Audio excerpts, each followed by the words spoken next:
पाकिस्तान मुर्दाबाद, पाकिस्तान मुर्दाबाद, भारत जिंदाबाद, भारत जिंदाबाद।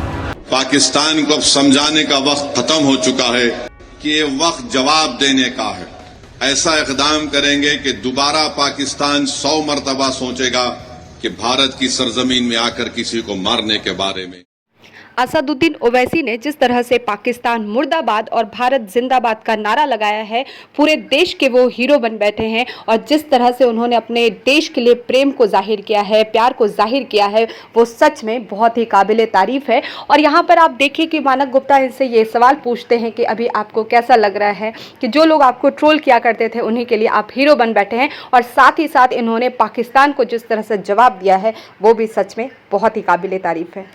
ओवैसी साहब, आप सोशल मीडिया पर इतने एक्टिव रहते हैं, आपको भी बड़ा अजीब लग रहा होगा कि जो लोग आपको इतने सालों से ट्रोल करते आए, आपकी इतनी आलोचना करते आए, आज आप सबके हीरो बने हुए हैं। ओवैसी साहब पूरे देश के हीरो बने हुए हैं। मतलब किसी भी पक्ष का हो, किसी भी धर्म का हो, असदुद्दीन ओवैसी आज हिंदुस्तान के हीरो बने हुए हैं। आपको कैसा लग रहा है, ये एहसास कैसा है ओवैसी साहब? नहीं, देखिए एक बात सुनिए, ये जो कुछ मैं बोला हूं और इंशाल्लाह बोलता रहूंगा, चाहे वो मेरी सियासत हो, मेरी पार्टी की, या फिर देश का मामला हो, जो मेरे दिल में है, जो जिसको मैं समझता हूँ, अल्हम्दुलिल्लाह बोलने की कोशिश करता हूँ। जितना भी मैं बोल रहा हूँ, मुझे अफसोस इस बात का है कि लोग जानते नहीं मुझे। जो हमारे हिंदू दोस्त मुझे जानते हैं वो आपसे इख्तलाफ करेंगे, बोलेंगे तुम नहीं जानते। और तीसरी बात यह है कि मानक साहब, आप जब काम खत्म करके जाते हैं तो आप एक पिता भी हैं, आपकी पत्नी भी है, मेरे भी फैमिली है, बच्चे हैं। ये ऐसे टाइम पे तो कोई बीजेपी को, कांग्रेस, एमआईएम, ये दूसरे पार्टीज तो नहीं देखेंगे ना। आपको तो अपने आर्म फोर्सेस के हौसलों को बुलंद रखना है और हमको ये सोचना है कि उनके परिवार पर क्या गुजर रही होगी जो इस मुल्क की सालिमियत को, इस मुल्क की जमीन को बचाने के लिए आतंकवादियों से, एक पड़ोसी मुल्क के गैर जिम्मेदार रवैये को देखकर उन पे क्या गुजर रही होगी। तो ये कोई, मैं किसी से सर्टिफिकेट लेने के लिए नहीं, किसी से दाद हासिल करने के लिए नहीं कह रहा हूं, ना मेरा मकसद है। वो अल्लाह जानता है मेरे दिल का हाल। बस मैं ये इसलिए कह रहा हूं कि मैं इस मुल्क का एक शहरी हूं, बाइज्जत शहरी हूं, अव्वल दर्जे का शहरी हूं। मैं इस मुल्क का एमपी, जनता ने, अल्लाह ने मुझे बनाया है। थोड़ा बहुत बोलने की कोशिश कर रहे हैं और वो सच है। सच्चाई ये है कि पाकिस्तान डिस्टेबलाइज करना चाहता है, इससे कोई इनकार कर सकता है। सही बात तो है। कुरान में अल्लाह बोल रहा है कि सच का साथ दो, सच बोलो, तो सच बोलने की कोशिश कर रहे हैं। ठीक है ओवैसी साहब, लेकिन जब आप सोशल मीडिया पर पाकिस्तान मुर्दाबाद का अपना नारा, उस वीडियो को आप डालते हैं और आपने बाकायदा तिरंगे के 3 रंगों की पगड़ी पहनी हुई है, तो क्या आप टू नेशन थ्योरी के खिलाफ भी एक मैसेज दे रहे हैं क्या ओवैसी साहब, कि टू नेशन थ्योरी को हम पहले भी नकार चुके थे, आज भी नकारते हैं? देखिए, वो पगड़ी जो है, बांका के हमारे जो बिहार चुनाव के कैंडिडेट है रंजीत राणा ने मुझे बांधी।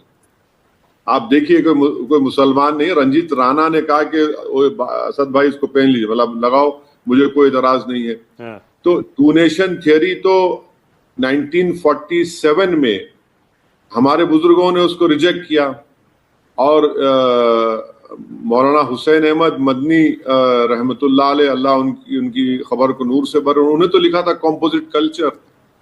हमारे बुजुर्गों ने कॉम्पोजिट कल्चर को अपनाया, हमारे बुजुर्गों ने उसको रिजेक्ट किया, जिना के पैगाम को। जिनको जाना था वो पाकिस्तान चले गए, जो शुरू से अजल से भारत को अपना मानते आए हैं वो मानते आए हैं।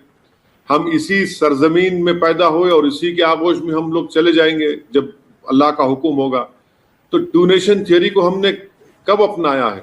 बाज लोगों को लगता है कि अगर हम मुस्लिम पॉलिटिकल एम्पावरमेंट की बात कर रहे हैं तो देखो ये टू नेशन थियरी की बात कर रहा है। इल्जाम मुसलमानों से भी आता है और हमारे मेजॉरिटी कम्युनिटी से आता है। तो वो हमने तो देखिए, पॉलिटिकल एम्पावरमेंट होगा तो देश मजबूत होगा। तो टू नेशन थियरी को तो हमने हमेशा रिजेक्ट किया। कब अपनाया हमने भारत के संविधान को अपनाया। हमने हमारे मुजाहिदीन आज़ादी की कुर्बानी को रायगा नहीं जाने दिया, चाहे अल्लामा काफी हो, अल्लामा फजल खैराबादी हो, इनकी कुर्बानियों को हम कैसे रायगा जाने देंगे? उन्होंने सब कुछ अपना लुटा दिया, अपनी जानों की कुर्बानी दी, तो हम उनके वारिस हैं।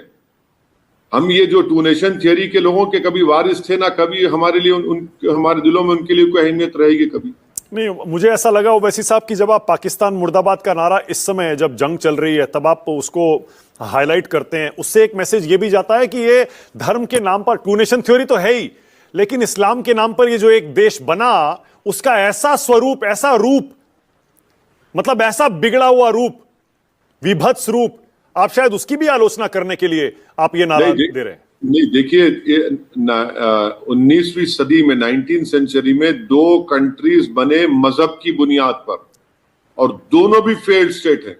एक इजराइल बना, अब जेनोसाइड कर रहा है 50,000 फलस्तीनियों का बरसों से।